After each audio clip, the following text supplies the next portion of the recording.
I want to give a shout out first of all to my bro Justin Klein for his insights and esoteric points over the years. But moving on, what we want to talk about today is essentially Platonism. Platonism versus materialism, the dominance of scientific empiricist materialism in the modern world and in academia, and we want to offer a complete reorientation of how we approach knowledge and the world in general. So that's what I'm going to try to do in this podcast, to not only refute that position at a very fundamental level, but also to offer a more broad spectrum reorientation of how we have to completely sort of change the way we view things. As readers know, I've written a couple articles lately that deal with the Vatican intrigues. I wrote an article that has dealt with Soviet infiltration, psychological warfare. I wrote an article that dealt with international economics and the philosopher's stone, or considered in the literal sense gold.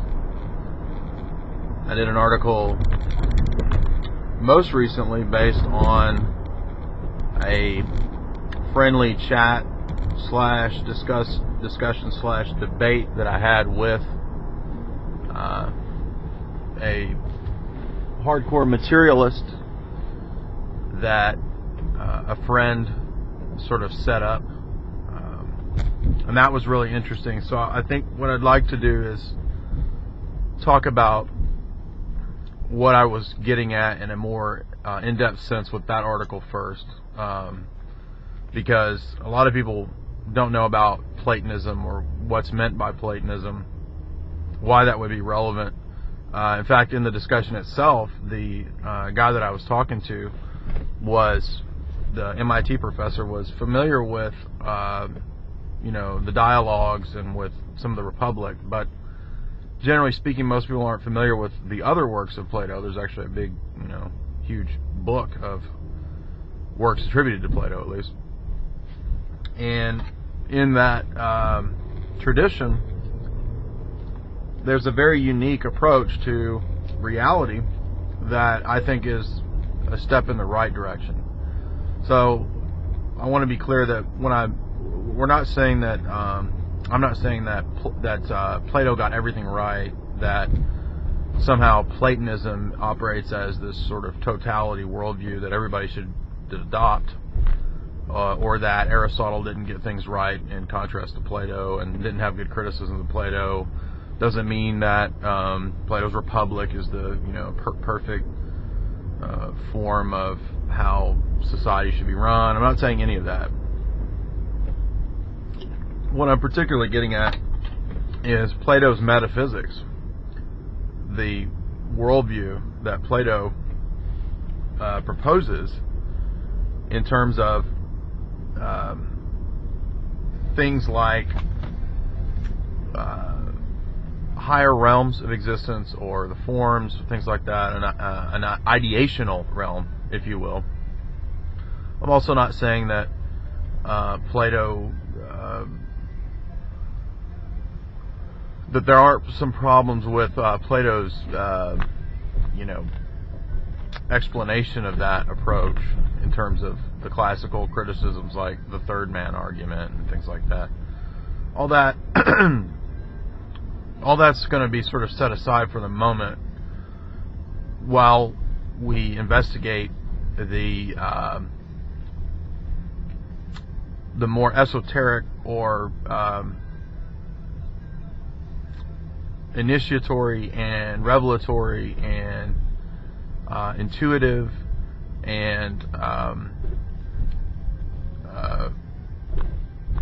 sort of hierarchical metaphysics that Plato posits as a step in the right direction, in contrast to the dominant trend that's so popular now with all of the new atheists, as they're so called, and the hardcore materialist that sort of still dominates the academic landscape.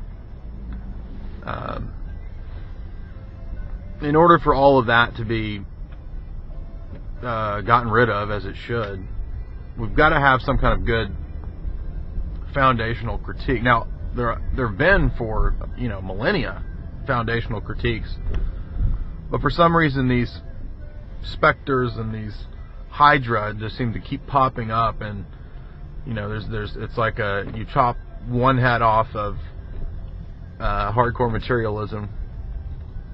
I'm lighting a cigarette here. You chop one head off, and then like 16 others pop up of people positing the same thing. And in my experience, most people don't adopt materialism or any position generally for reasons other than that they're sort of the trend.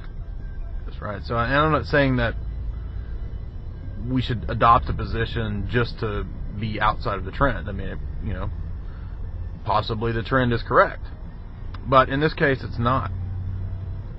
Hardcore materialism, naive empiricism are so manifestly wrong and ridiculous that I almost think, with my friend, as I said in the article, that there's a sort of conspiracy, if you will, to suppress the tradition that you would find coming down from Plato. So it's fine to have Aristotle's sort of empirical scientific approach, quote unquote, even though I think an argument can clearly be made that Aristotle is still operating pretty clearly within this more esoteric tradition, being a student of Plato. Nevertheless, the dominant, just ethos in which we swim is still scientistic, rationalistic empiricism. And even from the perspective of looking at the history of rationalism and rationalists, empiricism doesn't make any sense. Now, there is one little caveat that a commenter made, that it's true that there are, like Berkeley,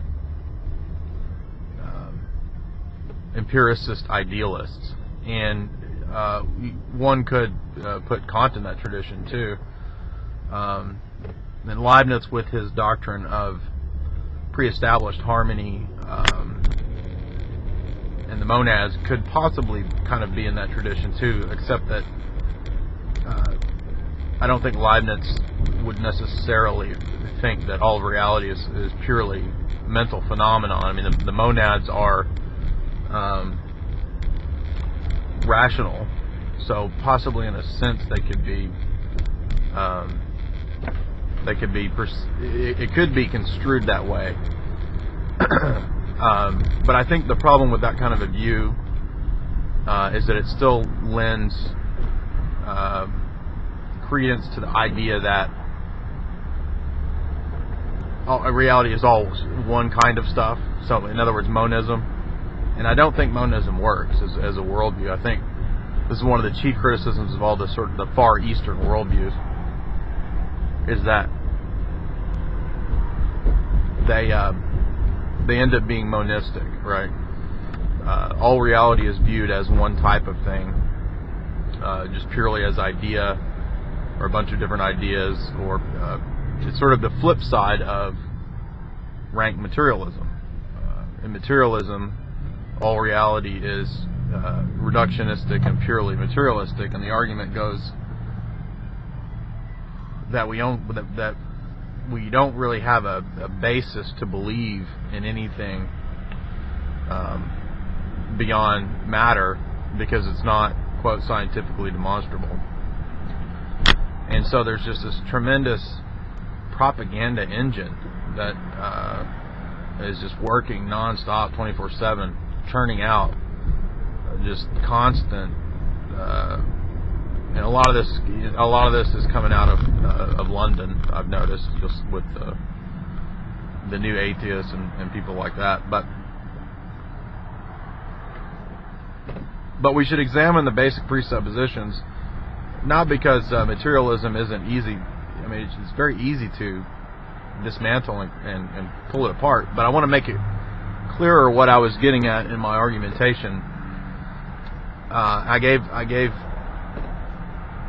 a few paragraphs that sort of blended 3 or 4 things together. The first kind of argument that can be made, and we should point this out because people who promote this view, they always act like, reason and logic are like their sole possession. Like no one else knows or has any ability to reason and use logic but them. When in fact nothing could be further from the truth. In fact, the notion of, quote, reason itself is tremendously problematic for a materialist. I mean, here we are in this position utilizing something that doesn't make any sense at all on a materialist worldview. I mean, we can get into that later on more in depth, but reason is not this. In other words, it's something that's just assumed. And this is the real problem for materialism, is that it assumes all these things that it doesn't have any explanation or justification for. But when any of this is brought up, it just sort of glibly just brushes it aside as though, well, it doesn't matter whether we account for or justify any of that because we just do it. We just use it. It just is. So they're completely dishonest about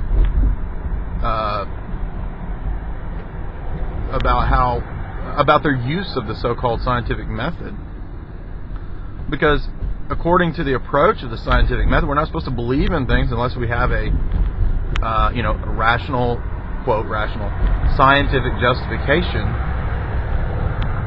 on empirical grounds for the things that we believe in. I mean, this is their whole argument against anything, quote, metaphysical, right? So when they talk about theism, God, angels, whatever, they always equate that with something irrational that we don't have any reason to believe in or justification for. So what I want to do is talk about how there's no basis to believe in reason, first of all, because reason is not something that you can quantify materially. It's not something that can be demonstrated or justified by the scientific method. And this is sort of the classic critique that one of their own godfathers himself used, and they're just none of them are consistent with what they say. I mean, if they were really consistent, they should be complete and total skeptics like David Hume. And I don't mean skeptics in the sense of scientific skeptics about, questioning a theory and waiting to see what the results of the experiments are to prove or disprove the hypothesis. Rather, we're talking about the very foundation of their approach in toto not being able to be justified by scientific methodology. In other words, you can't justify the scientific method by the scientific method. And so when Thomas Nagel came out and pointed this out, which is something that people that are critical of that view have been pointing out for a long time, they just laughed and said that he's goofy or whatever. In other words, there's no scientific justification for the scientific method. And this is a huge problem for that position because it can't be quantified. There's no explanation for how we're doing what we're doing. Why are we doing this? The whole process assumes some sort of logical meaning behind everything that's being done, and yet logic and reason are not things that can be quantified. And so they spend all their time, all these guys, they some of them will spend, one of my philosophy of science professor has spent years trying to write a paper figuring out how we can make sense of consciousness on a purely materialistic basis, because we need consciousness, right, to be able to do science, to go into a lab and to think and to reason out this stuff. But that's doomed to failure. You're never going to have a purely materialistic explanation for the thing that you have assumed is purely material, right? So it's all you can ever do is just sort of restate your position and be circular. And this is why I always bring up, Van Til's version of the transcendental argument, or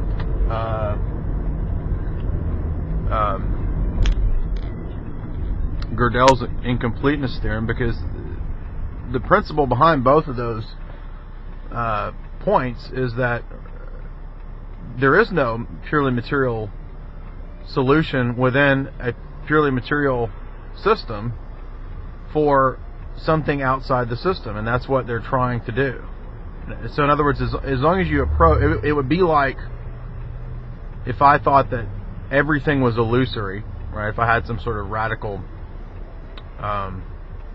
Maya view, it would be like saying everything is illusory, and so therefore I'm going to try to find some explanation or principle within my experience that transcends the illusion to try to ground things in why this is not illusory, right? And that's doomed to failure. It can never be done, precisely because my beginning presupposition, my foundational axiom or belief is that everything is illusory. By definition, if everything is illusory, then everything that follows within my experience and in my life and in my reasoning and in my writing and my thinking is all also illusory, right? So even if I thought that I found the principle at some point of truth that explained everything as illusory, I would have to be consistent, deny that, because it would also in fact be part of the illusory category of things I've learned and things in my experience. And there's no way around that. You can't logically get out of this when the founding axiom is universal and totalitarian, if you will, right? So the whole problem in this whole thing is really simple, and it's just about foundational presuppositions. As long as I think that everything, I begin by thinking that everything is fundamentally purely material, there's no way I'm ever going to have an explanation for the belief that everything is purely material. So I'm not just ripping off Gödel's incompleteness theorem and trying to apply it to everything. A lot of philosophers have pointed this out. A lot of people. A lot of thinkers have for a long time criticized any kind of worldview that begins with a presupposition like that. Now, somebody on the opposing side might say, well, but if you're a theist, you come at all these things with a presupposition of theism, or with an assumption of immaterial realities, other realms, or whatever. And so, see, you're not doing anything different. Well, here's the problem with that. That's not exactly right. Although, in a sense, it is, right? So the materialists might say, well, you're being circular. This gets really complex, but when we talk about philosophies of truth, or philosophies of worldviews or belief systems, it's a fact that any worldview at some point is going to have to be circular. And this is because there's no point within your system where you can appeal to a higher principle, or conversely a more foundational principle, without that principle ultimately being self-referential, right? So in other words, just like the materialist, for the materialist everything is purely matter, if that's his foundational principle, the reason that everything is then clouded in that system from there on out is precisely because that's the fundamental axiom. That's the ultimate self-referential point at which nothing can be doubted, or nothing can be questioned or doubted about that. So it always has to sort of refer back to itself. Any other data that comes into the system, the worldview, is therefore interpreted and put within that scheme. And this is how all worldviews work. This is how human belief systems work. So in the same way, for the theist, or for someone who approaches things with that kind of a presupposition, that is true. That's correct. There's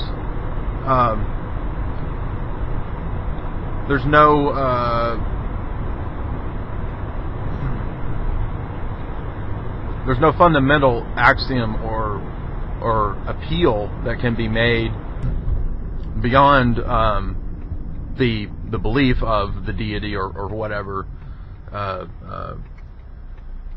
kind of ultimate principle one has in their worldview, right? In other words, the data that comes in is going to be interpreted in accordance with the beliefs of the fundamental axioms of the system. So in other words,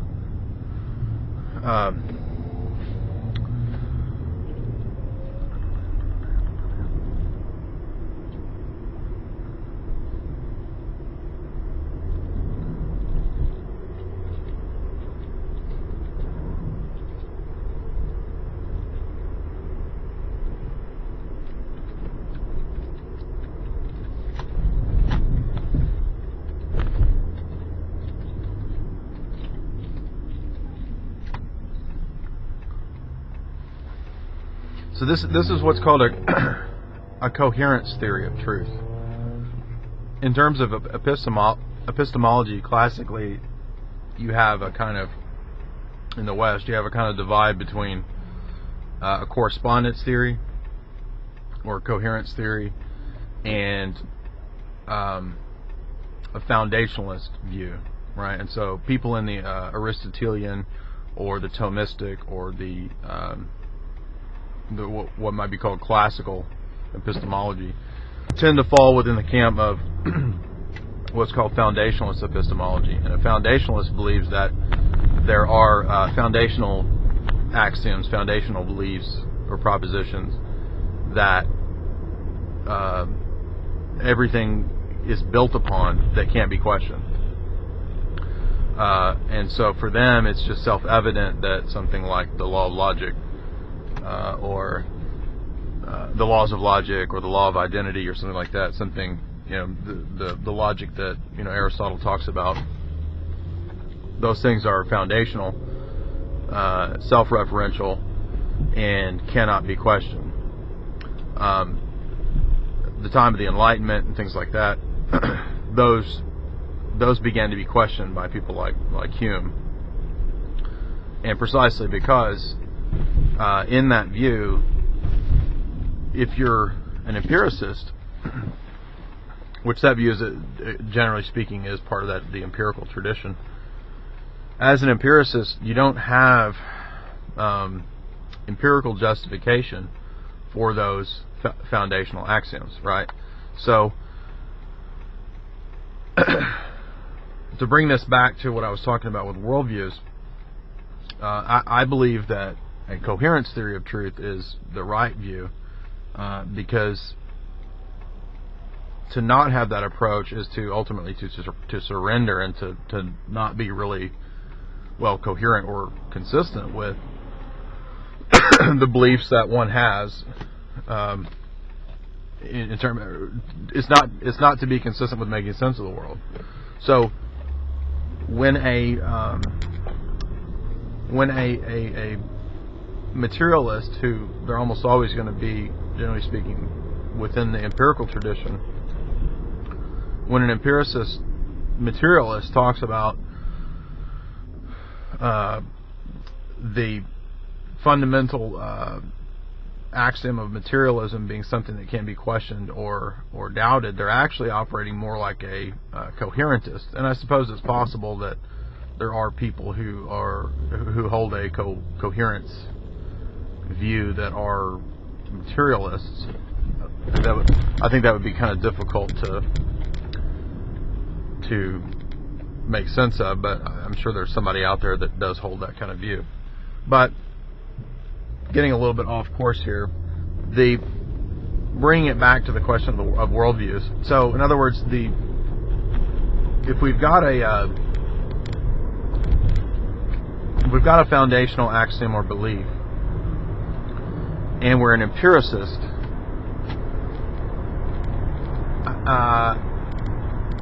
like Hume pointed out, it's not really fair or sensible to act like our foundational beliefs, such as something like all knowledge comes through sense experience, or something like all reality is purely material. These kinds of universal claims, and they are universal claims in logic, are not anything that can be, there's absolutely no way for any of these claims to be justified through purely scientific methodological approach. It's just absolutely impossible, because there's no way through, you can do 1 million experiments to confirm that water boils at a certain point, but it doesn't matter, because you'll never ever get to a universal principle or statement based on a bunch of finite, based purely on induction, right? So when Hume talked about that there's no justification for the principle of induction, which all of science is based on, that the future will be like the past, there is no basis for belief in it. You just have to assume it. And that's why, of course, most of the materialist atheist types they just don't care. Or they say, well, I don't, whatever. We don't care about those questions. Well, of course they don't care about those questions, because they're devastating to that whole worldview. So what we have to have is a sort of reorientation of the whole thing. And that's what I was getting at in that article, is that this whole thing is completely wrong-headed. It's all built on a tradition of 17th century British Enlightenment empiricism. Locke, Berkeley, Hume, all these people down, and it's just like you just don't even touch that. You don't even question that tradition's wrong. But in actual fact, a lot of mathematicians, scientists, and philosophers have questioned and criticized and rejected that approach. Thankfully, because it's just so philosophically nonsensical that it's truly amazing to me that people believe this, right? And they all sort of just assume that like they can, like, that because you read Dawkins' book and that you latched on to this tradition within your life, that somehow you have a claim to science and to scientific discovery. Well, that's of course not true at all. I mean, most of the people that adhere to this, the people that I meet, have not done any kind of scientific advancement or discovery. Now, granted, the MIT guy that I was having a discussion with has, but the point here is that his progress in science, and in this sort of the narrow, and I'm not denigrating the studies and research he's done, and I'm sure it's very important. But what I'm saying is that he's able to do those things in spite of the presuppositions of his worldview. So it doesn't really matter. I mean, in terms of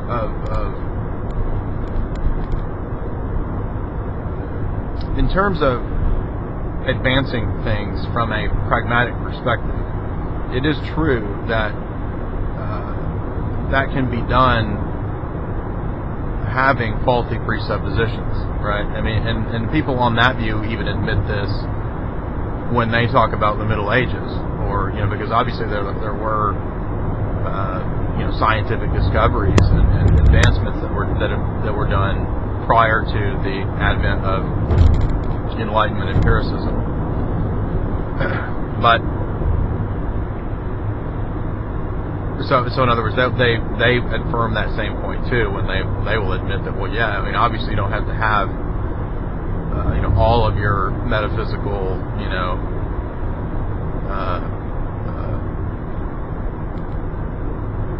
house in order, because that's not a very easy thing to do. These are very difficult questions.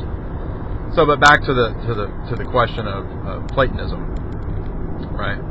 Platonism approaches these questions from a different orientation, and that's why I think it's relevant to the materialist. Platonism causes us to question the fundamental axioms of what we're doing. And as I said, for the empiricist, because we can't have an empirical justification for the fundamental axioms of what we're doing, we might need to therefore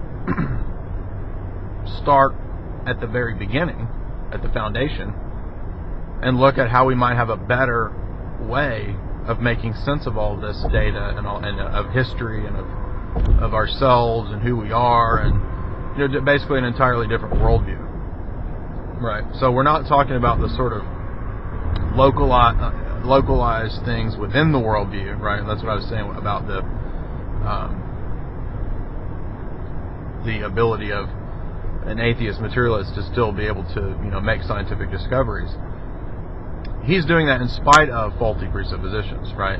In other words, he's not doing that because his presuppositions are right? So in other words, pragmatism doesn't really have anything to do with whether we are wrong or right in the sort of building blocks of our belief systems. And we know this, and even the pragmatists will admit this, because in their perspective, everybody in the Middle Ages was wrong about their metaphysics for the most part, and they were still able to do some kind of discoveries. They were still able to have some kind of advancement, right? So their foundational presuppositions of theism and things like that, of the whole culture, didn't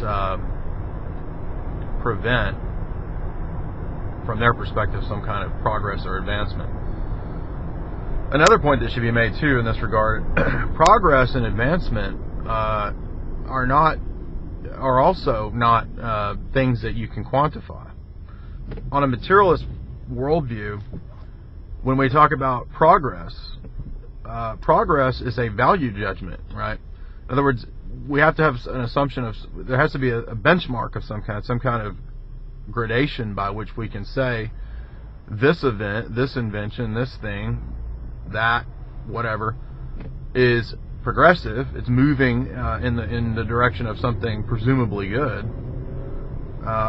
This thing is not, right? So the advancement of technology, most atheist materialists will view as something, quote, progressive. And what this is really is just sort of a hangover from the Darwinian scheme of just this idea that within the natural world there's this just inherent move of, quote, progress. But you see, progress is not something that is quantifiable by scientific methodology, right? I'm talking about progress itself. What is that? What does that mean? I mean, is a let's say nukes went off, right? I mean, nuclear technology is from the perspective of complexity, right, very progressive. But if a bunch of nukes went off and destroyed everything, I don't think most atheistic materialist believers view that as something progressive. So just because something comes about in scientific discourse or in technological advancement, we can't just assume that that's progress, right? Again, progress presupposes an entire graded value judgment by which we can distinguish this and that and so forth. And on a materialist assumption or presupposition, we don't really have an explanation or justification for what that is. I mean, what does it even mean to have a gradation between these molecules and and those molecules? And they're all just molecules. So does it just mean what's utilitarian, what's pragmatic, right? Just a computer is helpful, so therefore that's progressive. Well, that can easily be dismantled philosophically because what's utilitarian is very relative, right? I mean, it's very relative to what this or that entity or this or that individual intends to do with it. Progress and pragmatism or not, again, these entities or these gods, if you will, that we can just sort of assume are existing out there in the materialist worldview, right? So what we have to be very clear about in this is that these guys basically have hijacked all these things and just act like all this stuff is just, well, obvious and given, right? Well, it's just obvious that, there's progress. It's just obvious that science does what's pragmatic. It's all just obvious. Well, no, that's not all. It's not all obvious. That's the very thing that we're investigating. That's the very thing we want to get to the bottom of, right? Because remember, we're believing in this view that we should only believe in what is scientifically demonstrable and justifiable. Now, at this point, a lot of people in this system will say, well, we just haven't found these answers yet. Science will do it eventually. We'll finally have a scientific explanation for what is pragmatic. We'll have a scientific justification for what's progressive. We'll have a scientific justification for the scientific method. But you see, none of that is possible because of the founding principles of that worldview.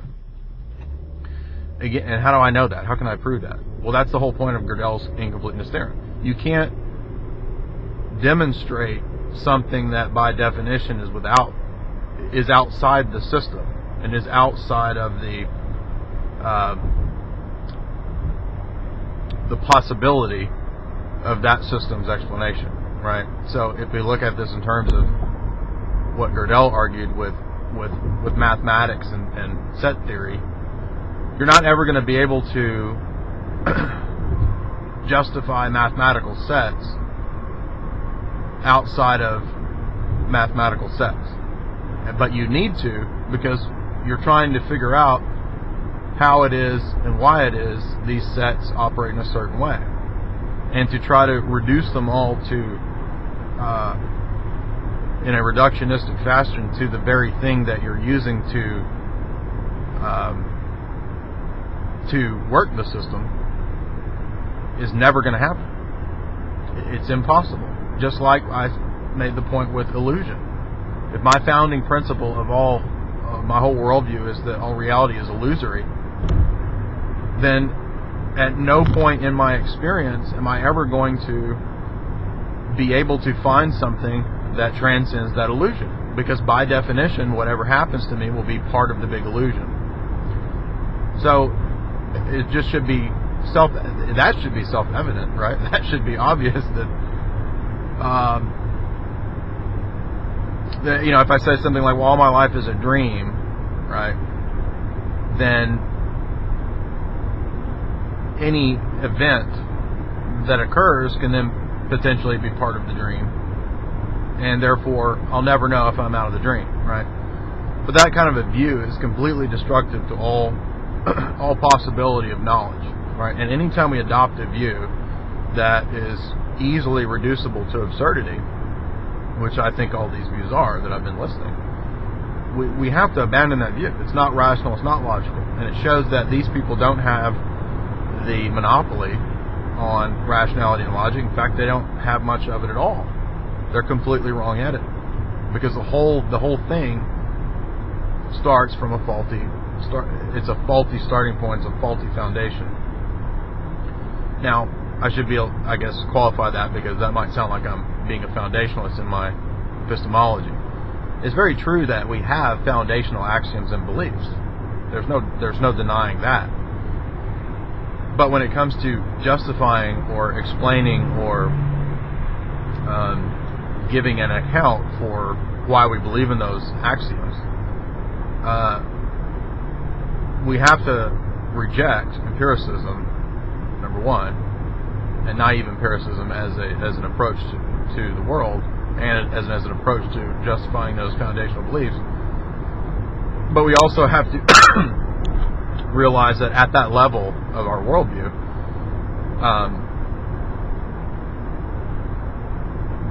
claims justifying propositions or foundational beliefs have to be self-referential. That's the point, right? So, in other words, it's not that you can't, from a sort of practical perspective, go out into the world and say that you have, foundational beliefs, or that you don't, in a sense, have a foundationalist epistemology.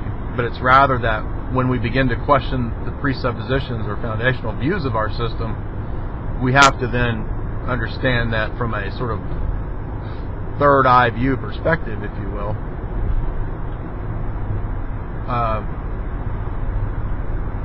those beliefs are self-referential. They are ultimately circular. All worldviews ultimately are going to have to be circular, because you cannot find an operating principle that is your concrete grounding starting point for all of your other beliefs that you sort of will build up upon that is somehow magically escaping the system itself, right? And that's why at some point we're going to have to posit something that is self-referential and circular. Now, for me, I believe that it's God, right? I believe that theism is a perfect explanation for that. And not only that, I actually think that when you analyze worldviews and systems as a whole, and when you begin to compare systems and systems, what this actually does is that it actually offers proof. In fact, it offers the strongest possible proof for God. I think it necessitates a single God, and I think it necessitates a God that is rational, omniscient, omnipotent, so forth, all the omnis.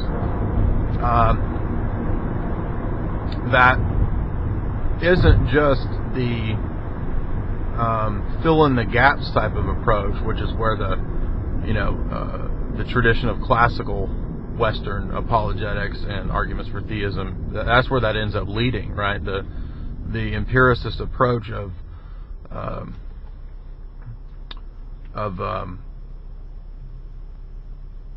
the classic argumentation, teleological, cosmological, so forth. Those arguments actually end up leading to the view that our foundational empirical axioms, well, that we are saying are empirical that actually aren't, things like the laws of logic, those things actually become more certain, more foundational, practically speaking, than what the theist is confessing about God, right? So in other words, these abstract principles, if you will, things like law of non-contradiction or the law of identity, etc., or the principle of teleology, purpose, those abstract principles actually begin to become the God of the system, right? So God sort of takes a second place to these manifestations of divine power, right? Right. I mean, any theist in that kind of tradition believes that something like teleology or purpose in nature is a manifestation of divine power, right? It's not God himself, right? But that's one example of the problem with that whole approach of empiricism as applied to theism, right? Just as the materialist empiricists are sort of the apex of this history, this tradition of Western theology adopting Aristotelian empiricism from Aquinas on, so likewise amongst those who still adhere to empiricist theology, they end up with a sort of God of the gaps view, right? That's really where that leads. I mean, if you know about Bishop Butler, the Anglican who tried to regurgitate all these Thomistic arguments based on Enlightenment empiricism, I mean, you know how bad these arguments are. And why is that? Well, because they're based on foundationalist epistemology, where in that worldview, in that system, the God of the system takes a second place to abstract impersonal principles like teleology, or like that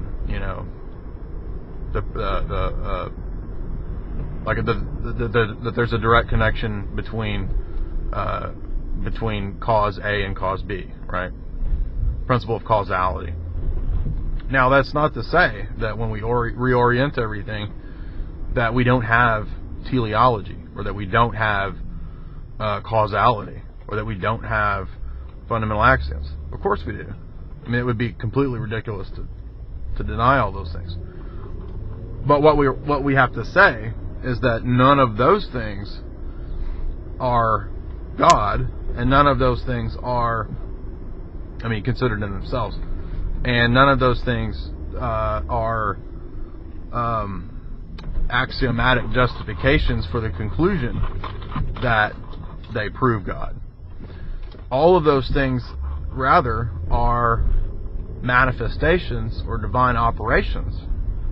They're not God himself. They're not abstract principles that justify God, which, that's absurd. How can an abstract principle that the human mind supposedly discovers in this empirical approach, how could that be what justifies the God that within that system we're saying is the fount and source of all knowledge and being and becoming, right? That's completely stupid. And that's why all the empiricists have rejected in modernity any of those arguments as being any good. Well, that's why the whole West, the whole modern West for the most part, has rejected theism, is because the entire starting point is wrong. And I don't mean to fault Aristotle as if it was like, Aristotle was this sort of, proto-atheist or something. That's not what I'm saying.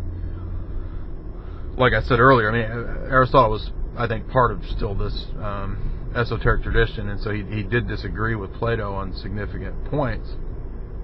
But rather, it's the strands of empiricism, the seeds of empiricism that are in Aristotle, that in the course of Western development get picked up, and then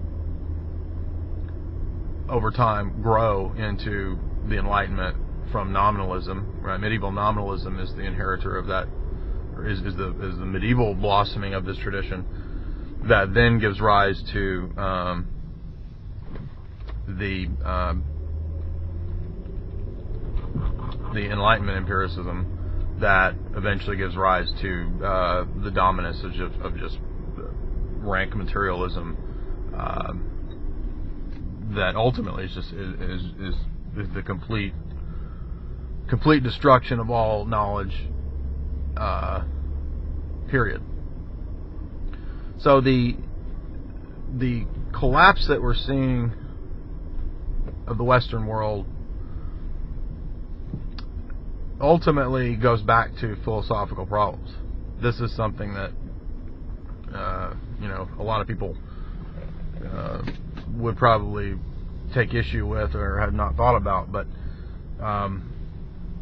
the way that a society operates is going to be based on the belief system of that society and its presuppositions.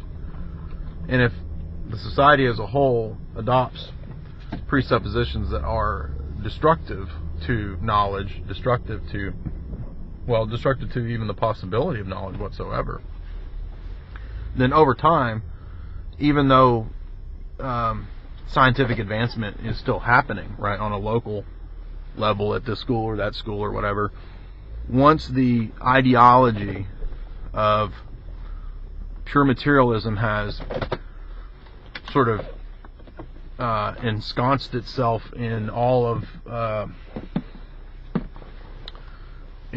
Western academia, which it almost has, just become this unquestioned dogma.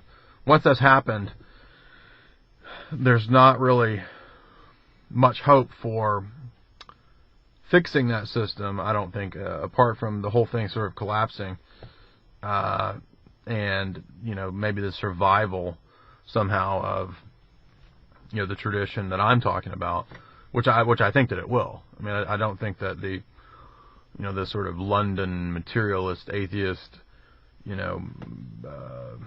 Bentham tradition of empiricism and materialism is ultimately going to have the victory. I think that they're going to lose precisely because they're wrong, because their view isn't the way the world actually is. It's more like a bunch of people shutting themselves off to the way that the world really is, looking at their microscopes and making some advancements in this and that, but ultimately all of that is just meaninglessness in the midst of a meaningless universe that is producing just constant meaninglessness, right? So the totality view of that system is that ultimately at a cosmic level, reality is completely nihilistic and meaningless. And so when they try to sort of in an existentialist fashion create meaning and cause it to cause reality to have some kind of substantial purpose, or when they try to basically impose teleology on the world from their minds, all of that is ultimately futile and purposeless. But when we reorient everything to the perspective that I'm talking about, not only is all of reality not purposelessness, all of reality is rational. All of reality is purposeful, because it's all a manifestation of the divine exemplars, right? So what Plato's talking about with the forms, they're not actually forms in this sort of impersonal realm somewhere. Well, what we're talking about is a conscious mind, the divine mind, that is actually the ground of all of the eternal ideas that are the essences, or the forms, if you will, of the things that we see. And that's the correct approach. That's where Plato's right. In the Middle Ages, it was called divine exemplarism. And in the Western tradition, it's true that there are some problems with the say the Augustinian approach to divine exemplars or whatever. And within the Jewish Kabbalistic tradition, there's also because it's still part of that same Platonic view.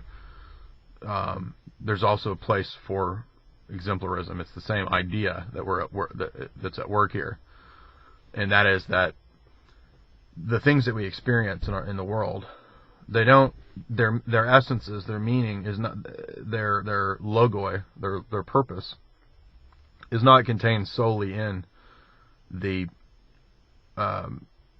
object that is out in front of us.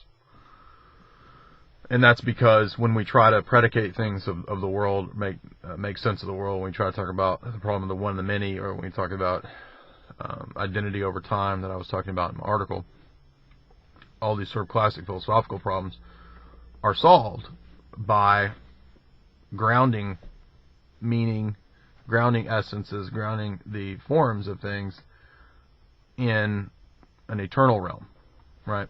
And we have to have this eternal realm because things like mathematics show us that there is that what we are experiencing is actually grounded in another level of reality, right? The very opposite of the materialist view that collapses all reality into solely what's in front of us. What's in front of us is actually a small part of a larger reality that is infinite and extends beyond the merely material. And that's why when we look at things like Jörg Cantor and the mathematics that he worked with in looking at different infinities and showing that mathematically there are different types of infinity, that only makes sense within a worldview where you could have our level of reality within something larger, right? And it doesn't work to just say that larger level reality is, an impersonal realm of forms, like Plato said, because within those universals or those forms or those logoi, the logos, the founding principles of those things, the meanings of those things, it doesn't work to just have them floating in a realm where they're not connected. We have to have some kind of rational, meaningful, organizing principle or golden chain that links all of these things. And that's absolutely necessary. It's not just something that's positive. That's what we have to have. We're led to that conclusion. And the only way to explain that, or to make sense of that, is that if all of these things are contained within a single mind, the divine mind, the omniscient mind of God. How do we know that? Because we can look at ourselves as a mirror of that, as a smaller proof of that, right? Because our minds contain within them all of these ideas, right? So in other words, we are an analog of God. We are an analogy. We are a mirror of the divine mind in our minds. Just like we can create an AI computer that sort of stores through algorithms, all these different ideas. In the same way, the human mind just sort of operates as I believe it was Descartes who talked about how the mind is like a mirror, right? It stores all of the potential. It stores all of the ideas that it comes in contact with in the world within itself, and is able in a single person, the human person, to link all of these things together in a single conscious mind, right?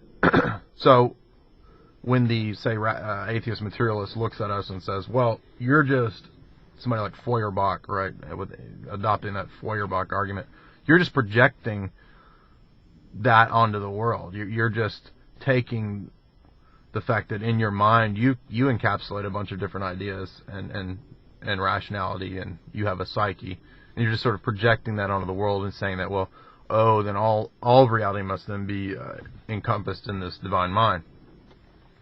No, that's not the case. We're not saying that. We're actually showing by, I think, a necessary argumentation that is absolutely the case, right? again, because first of all, because of all the things that I've said, but because the world that's out there is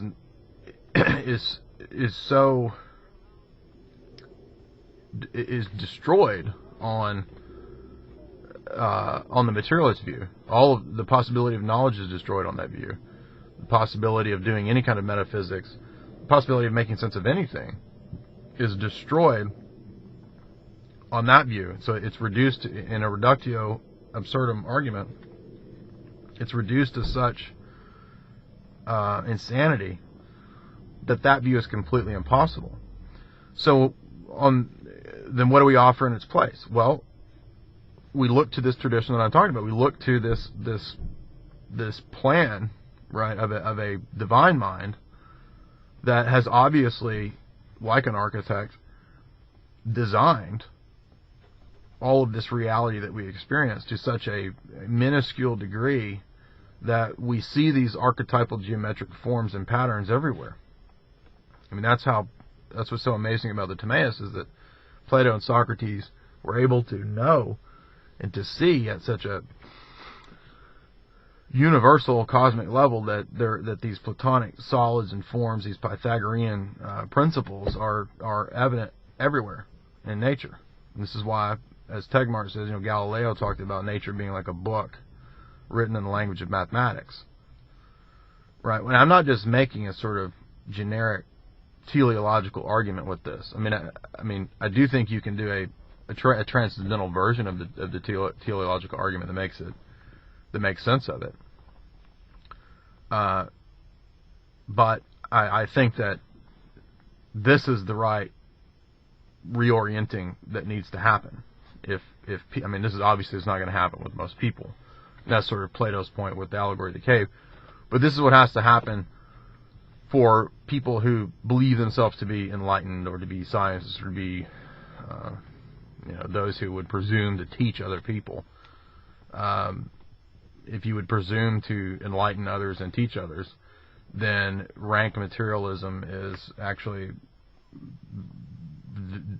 destructive. So you're a force for destruction and nonsense, right? Because if everything is ultimately chaotic and meaningless, then everything that you're proposing and doing is chaotic and meaningless, right? But I guess if everything's chaotic and meaningless, there's no point in caring whether or not you're destroying everything. But the very fact that you would predicate meaning, right, to reality and calling it something like chaotic, quote unquote, or meaninglessness, right? Meaninglessness as a term or as a concept presupposes or assumes meaning. So that would again be a ridiculous attempt at trying to take something as a fundamental axiom or principle like meaninglessness or chaos or nihilism, and then building a system on that, and that ultimately just collapses on its face, because to say that all reality is nothing and is meaninglessness is to make a meaningful statement about some kind of existent reality, right? So that's just nonsense. And any kind of worldview that completely attacks and negates its own foundational presupposition is absurd. It's destructive and shouldn't even be listened to.